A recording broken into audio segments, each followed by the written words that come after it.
Which Hollywood Studios rides do you need to book first with the new Lightning Lane system? Where can you find the best limited time treats in Hollywood Studios? And what should you do in this park if you're looking to do something here you've never done before? We got the best strategy for Hollywood Studios in 2024 just for you. And you're going to find it all today here on DFB Guide.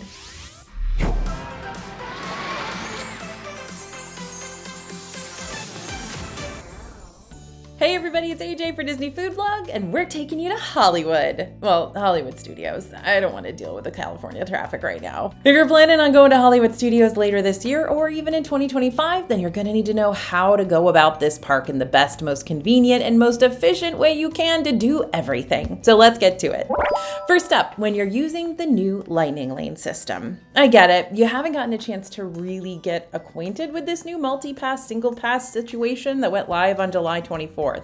And you might be having trust issues when it comes to whether or not you should believe this is the Lightning Lane system that's here to stay, since we've had to roll with all the ride line bypassing changes for the last few years. I get it. I too have my fair share of trust issues with Disney. We all do. But if you're going to Hollywood Studios soon, here's what you need to know if you're going to be using the new multi and single pass Lightning Lanes. Oh, but before we get into all that, if you want to learn more about the new Lightning Lane service and all the details and the major changes, scan the QR code you see on the screen now. I don't have time to go into it in this video, but we've got whole completely free Lightning Lane guide. It's either at the QR code here, or you can go to disneyfoodblog.com/multipass, and we're going to get it straight to your email. Okay, now we can get on with the Hollywood Studios specifics.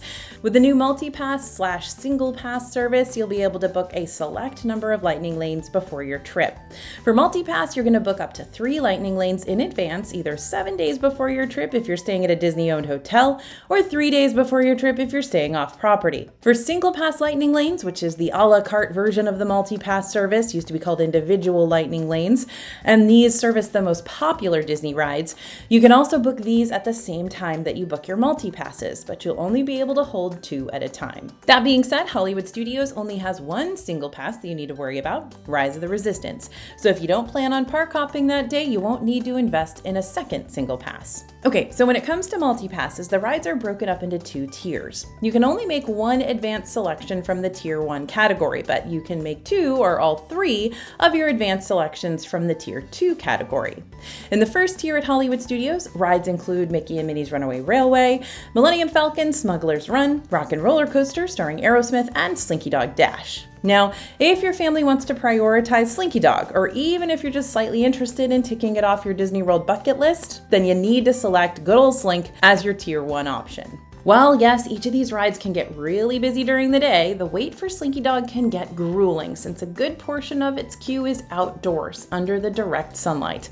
And even when you're under the canopied portion of the ride, it still feels like you're being queued up in a sauna. So Slinky Dog Dash is a really solid choice for your Tier 1 multi-pass. If you're not interested in going on Slinky Dog because it's not a thrilling enough coaster for you to get excited about, then your next best choice is probably Rock and Roller Coaster, since the wait for that one can also be miserably long. In your second tier of options, you're going to find Alien Swirling Saucers, Beauty and the Beast live on stage, Disney Junior Play and Dance, for the first time in forever, a Frozen sing-along celebration, Indiana Jones Epic Stunt Spectacular, Muppet Vision 3D, Star Tours The Adventures Continue, The Twilight Zone Tower of Terror, and Toy Story Mania. My advice? Do not waste an advanced Lightning Lane on the shows. The shows happen at multiple times throughout the day, and in the case of Muppet Vision, that one literally happens all day long, so you really shouldn't have to wait in a super long line to be seated for any of them. Instead, prioritizing Lightning Lanes for the rides, and more specifically speaking, securing selections for Tower of Terror and Toy Story Mania, which tend to rack up the higher weights, is the right choice.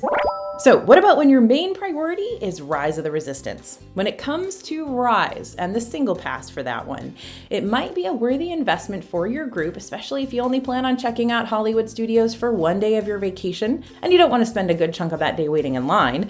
But if you don't want to pay extra to skip the line for this ride and this ride alone, try hitting it up at the very beginning of the day, either at rope drop or during early theme park entry, which gives Disney hotel guests that 30-minute head start. It's also not a bad idea to check this this one out at the end of the night when Galaxy's Edge crowds start to die down. But something big has been in the works over at Rise of the Resistance lately to help move that giant afternoon queue right along. Recently, Disney's been testing the single rider line over there again, which could be a total game changer for this ride if they decide to make it permanent. Disney uses single rider lines to potentially help you significantly lower your wait time without it costing you a cent extra. We've seen single rider used in Hollywood studios over at Millennium Falcon Smuggler's Run, where it's been a huge help, and Rock and Roller Coaster, where it's been not as huge of a help. While it'd be nice to experience Rise of the Resistance with a potentially shorter queue, there are two major concerns you gotta take into account here. The first is the most obvious. Single rider will break up your party, and you may not want to experience this major attraction without your friends and family by your side.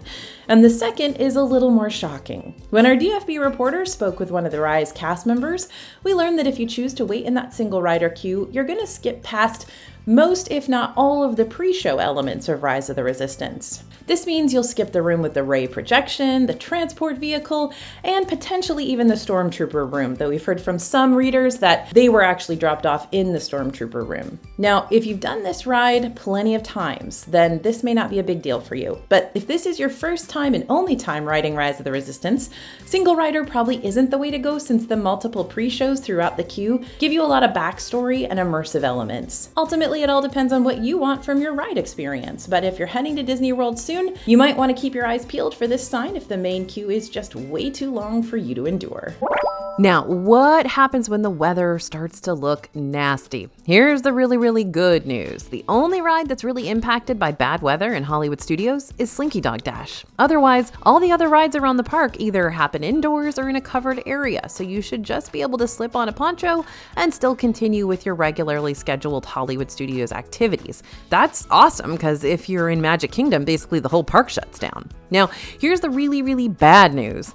Shows like Indiana Jones Epic Stunt Spectacular, Beauty and the Beast Live on Stage, and Fantasmic won't be able to take place when it's too stormy, since these performances happen in open-air theaters. Now, with Fantasmic, you're just going to have to wait and see what Disney announces during the day when it gets closer to showtime, because the nighttime spectacular may have to be canceled due to weather. However, when it comes to the other two stage shows, these performances happen several times throughout the day, so you might be able to choose a showing before the storms roll in. Check your weather app and see when Orlando is scheduled to have storms roll in to see if you can plan your show times before it strikes. Because even after the rain lets up, you may still not be able to see one of the outdoor performances, or you might have to see a modified version, since the stage will still be wet and slippery and not ideal for the performers who have to dance and do acrobatic stunts. But let's say it literally rains all day long during your Hollywood Studios visit. Does that mean you have to miss out on all the live entertainment? Actually, no. For the first time in forever, a Frozen sing-along celebration, Muppet Vision 3D with a brief live actor moment, Disney Junior Live on Stage, and the soon-to-be The Little Mermaid, a musical adventure opening this fall, will take place indoors, so even if some of the live entertainment has to go away during torrential downpours, you'll still have plenty of other live show alternatives to fill your day. Now, how about when those afternoon crowds are seriously crowding? Hollywood studios can get awfully busy with lots of bottlenecked crowds during those peak times of the day. Even if you don't have any issues with claustrophobia or you don't tend to feel overwhelmed when too many people are in your personal space, lucky you, the shoulder-to-shoulder crowds will still manage to wear you down after a while. So if and when that happens, these are the places you need to escape to in each area of the park. And this is what you need to do while you're there to keep the good Disney times rolling. In Hollywood Boulevard, this strip of the park tends to see a pretty constant swarm of people since it's the first area you'll be funneled into after you walk through the front gates. That being said, if you've got a little one in your group that needs a quick break from the crowds just to cool down, take a quick nap, eat a meal out of the sun, have a diaper change, then you can find the free-to-use baby care center on your left-hand side right when you enter the park. In Echo Lake, crowds tend to be more manageable around this area, but for a super uncrowded show experience in the AC, you can check out the Vacation Fun Theater and watch a brief animated film starring the most popular mice of all time, Mickey and Minnie. And don't forget to take a picture with the Potato Land photo op after the show lets out. It's how you know you've actually been to Hollywood Studios. In Commissary Lane, this section of the park is very small but can get very bottlenecked fast. Fortunately, the ABC Commissary Quick Service has a lot of seating and makes for a decent break when you need a quick bite as well as a quick breather. In Grand Avenue, you're going to find lots of little hidey holes to slip into if you want to escape the crowds. Our personal favorite is the second floor of Pizza Rizzo. Is the pizza here good? well, if you like super puffy personal pizzas, then sure. But what we like to do instead is order a meatball sub from here and take it up to that second floor area, which is actually themed to look like a wedding reception for one of our Muppet friends. Ooh, and if they have the pizza cookie, get that too. In Galaxy's Edge, this tends to be a busier area of the whole park, especially during the day, so it's probably not the best place to go when you're already feeling overwhelmed. But if you're already in the area, there are a couple of resting spots you can take advantage of before getting back into the thick of things. This includes places like behind the milk stand, near the restrooms and Droid Depot exit, and in front of the Black Spire Marketplace entrance where you're going to find that rotunda-style seating. In Toy Story Land, things also get real busy here and swelteringly hot for some reason. This is probably the number one area you do not want to be in if you're already feeling overwhelmed by crowds and heat. Your best means of escape is actually inside the queue of Toy Story Mania, and even that still tends to be busy, but you'll at least get to take advantage of the AC while you're standing in line. But if you are in Toy Story Land and you need to escape, you are right next to Animation Courtyard. This is the least busy area of the park, at least for now. That's the case. That might change once the new Little Mermaid stage show opens, but honestly, when Little Mermaid was open before, it was still an empty area of the park. And Star Wars Launch Bay is over here. It's my number one choice when it comes to escaping the Hollywood Studios masses, because not only is this area often overlooked, but you still get to experience a lot of different Star Wars attractions, like tour authentic Star Wars replicas, meet and greet with characters like Chewie and Darth Vader and BB-8, get a photo op with an authentic looking lightsaber, and explore all the costumes, models, concept art, and movie props featured in the actual Star Wars films. It's a very cool place to be, literally cool and figuratively cool. And in Sunset Boulevard, things get a little hectic on that main boulevard strip, but if you turn toward the direction of Rock and Roller Coaster and walk right on past it, you'll eventually wind up at Lightning McQueen's Racing Academy, which is a cute 10-minute show that's often overlooked, but gives you a chance to see Lightning McQueen live and in person, which is great for all the Cars fans out there.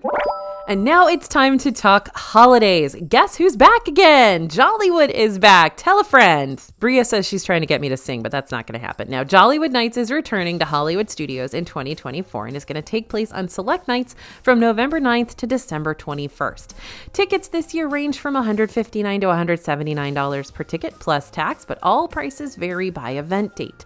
So what are you going to be able to experience during Jollywood for that price point? Expect event-exclusive entertainment, themed snacks and drinks, and lots of very special character meet and greets. This year, Jollywood Nights is adding a brand new dazzling skating spectacular on Hollywood Boulevard set to your favorite holiday tunes, which will happen at multiple times throughout the evening. This means that the Holiday Fiesta en La Calle, which is a lively holiday street fair, will be moving to the Animation Courtyard area of the park. Along with that, Jollywood will be inviting even more rare characters to this year's event, including Bo Peep, Baloo, King Louie from Tailspin, and Lotso. And we're hoping he smells like strawberries, but he probably won't. We also expect to see a lot of last year's entertainment return, which you can learn all about over on our Jollywood Nights page via the DFB website. Just Google Disney Food Blog and Jollywood, and we should pop up right at the top of your search list. Another big perk for Jollywood Nights is that most of the Hollywood Studios rides will remain open, so not only will you be able to take in all the exclusive holiday atmosphere, but you can get your fill of those A-tier E-ticket rides with much shorter wait times to worry about, since this is an event that caps off at a limited number of guests. So, gonna be real with ya. Last year's Jollywood Nights turned out to be somewhat controversial because it kicked off on a rough note, but later on in the season, Jollywood seemed to get into a solid groove and became a better experience when we tried it again toward the end of the event's run. So, crossing our fingers that the things Disney learned from their mishaps last year will bleed over into the event this year. So part of me would be satisfied getting the same reliable Hollywood Studios snacks each and every time I visit for the rest of my life. This includes classic AJ favorites like the basket of fries and large cup of plastic cheese from Backlot Express, and the chicken tenders too, of course, the carrot cake whoopie pie from Charlie Carr Cafe, and the Num Num cookie from the Market Kiosk. However, I'd be doing myself a complete disservice if I only stuck to these treats and these treats alone without branching out ever. Also, that's not my job. My job is to try all the new stuff. And Hollywood Studios is a hotspot for so many limited time snacks all year round. As we head into the Halloween and Christmas season, those seasonal treats are going to double across the park. So if you're trying to search out the exclusive stuff you might never be able to try again, here are just a few Hollywood Studios food locations where we've seen seasonal treats pop up all the time in the past. At Fairfax Fair off Sunset Boulevard, you can usually find a limited time sweet treat on the menu, like the Pumpkin Patch Cookie, which was a pumpkin spice snickerdoodle topped with pumpkin spice buttercream and pumpkin candies. At Hollywood Scoops, you're always going to find a seasonal milkshake. The candy corn milkshake was all the rage last October, and the candy cane milkshake was also a popular choice once the jolly season came around. Woody's Lunchbox in Toy Story Land likes to show off its decked out lunchbox tarts each season. Last year, we could get pumpkin tarts throughout the month of October and hot chocolate tarts starting in mid-November. Now, keep in mind that all the seasonal treats I listed may not be back this season, but you're going to find some sort of limited time treat at these spots. Believe me, they want your money, and they will create new treats to get it. But how about when you feel underwhelmed by the dining options? Yeah, Hollywood Studios is not the best park for food. For sure, it's not the worst, but it's not the best. And when you pit the eats that you'll find at Hollywood Studios against what you'll find in Epcot or Animal Kingdom or Disney Springs, you might find that a lot of the food offerings here are going to dull in comparison. Don't blame the messenger, I just call it as I see it. So this is what we're going to do. First, I'm going to recommend that you check out our 2024 DFB Guide to Walt Disney World Dining. It's currently live over on the dfbstore.com website. We're going to talk in depth about every single Hollywood Studios restaurant that you'll find in this park, as well as the hundreds of other Disney World restaurants you'll find across property too. This way you can get a better idea of all the different things offered here and there and everywhere to help make sure your fam's dining itinerary is going to be one of the key highlights during your trip. By the way, don't forget to use promo code YouTube to save money on your guide before you check out. Now, second, I'm going to recommend just a few of our favorite Hollywood Studios restaurants right now, all rapid fire like, so you can get a quick taste of where we like to go when free will kicks in. Ready? Buckle up. For all you care to enjoy dining, Roundup Rodeo Barbecue in Toy Story Land immerses you among oversized Western Town play sets, as well as a lot of other giant props that Andy must have used while creating this arena in the first place, all while you dine on family-style barbecue fare. Platters feature house-smoked meats, classic sides, and miniature sweet surprises too. For an adventurous meal on a budget, Docking Bay 7 in Galaxy's Edge serves familiar eats just with an intergalactic twist. This includes options like the fried Andorian chicken tip yip, that's fried chicken, smoked Caddo pork ribs, that's ribs smothered in tangy barbecue sauce, and the plant-based Felucian falafel and hummus garden spread, it's a chickpea falafel. You might also want to try Ronto Roasters, also over in Galaxy's Edge. While there's a very limited menu here, what's on the menu has pretty much become a staple for us. The Ronto wrap is one of our favorite things to eat, not just in this area, but in this park period, because it reminds us of a much more adventurous looking and tasting hot dog that's just really good. Probably shouldn't say that. Probably shouldn't say it's like a hot dog. It's not. It's a space hot dog. Does that help? Anyway, for a quick meal that your kids are going to love, Woody's Lunchbox in Toy Story Land is hard to miss because it literally looks like a giant lunchbox. You might want to try options like the tachos. Those are nachos, but with tater tots instead of chips, the barbecue brisket melt, and the variety of lunchbox tarts. Biggest problem with this particular location, though, is all the seating is outdoors and there's not a lot of it. And so if it's a busy day or a hot day or a rainy day, you're going to have to skip Woody's Lunchbox. Now, for something a little more sophisticated, you can turn to the iconic Hollywood Brown Derby for a signature dining experience. This is a replica of the famous Hollywood restaurant, and because it's so classy and tasty, reservations do fill up quickly. So make sure you prioritize those advanced dining reservations for this one 60 days before your trip kicks off. As an alternative option, just in case you missed that ADR window, the Hollywood Brown Derby Lounge accepts walk-up guests and has many of the same classic menu items you're going to find inside the restaurant.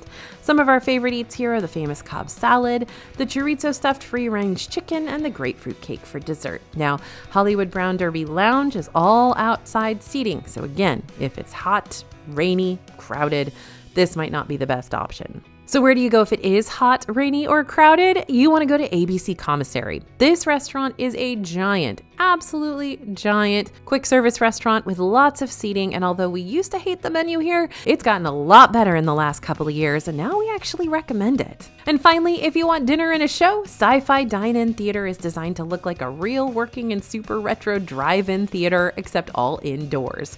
You're going to sit in a car-shaped booth while you watch short and cheesy sci-fi clips on the big screen in front of you, all while munching away on diner classics like burgers, fries, barbecue, and rich milkshakes. Still not finding anything you want to try? Then here's my third piece of dining advice for you.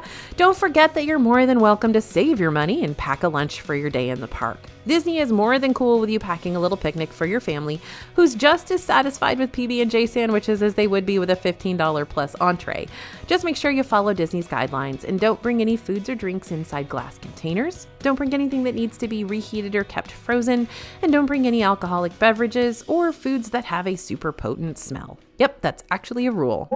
Now, what if you want to meet rare characters? There are some characters you can find regularly around the Hollywood studios, like Joy, Mickey, Minnie, Ariel, Edna Mode, Olaf, and others with designated locations, but there are a few characters that roam at random times, and some characters are extremely rare. You can use your My Disney Experience app to check all the locations and times for characters who meet daily. But if you're hoping to see a rare character, you'll just have to keep your eyes peeled, which Bria knows is my favorite saying, and that's why she keeps putting it in here. I hate it. I hate thinking about my eyes peeling. Anyway, the other day we stumbled upon an uber rare meet and greet with Jessie and Bo Peep. And every once in a while you might happen on a character palooza in Hollywood studios. This is when multiple characters come out all at once to meet and greet with guests, which could include rare characters too. These aren't scheduled and can happen randomly. They haven't happened as much since COVID, but when they do, they tend to pop up on Grand Avenue by the entrance to Galaxy's Edge. So why does Disney bring these obscure characters to Hollywood studios every once in a while? Well, you just have to turn to the cast member character attendants for answers. The CMs who appear during a character palooza are actually in training to become character attendants who follow characters around to keep them safe and to help prompt conversation when needed. Before these CMs graduate, they need to work one-on-one with the Disney characters, so having a character palooza is a good way for cast members to be put to the test in a smaller scale environment. Since these random pop-up events are not advertised, they normally don't attract large crowds. Plus, by using less recognizable characters, it's a little easy to handle the crowds that stop by for a photo.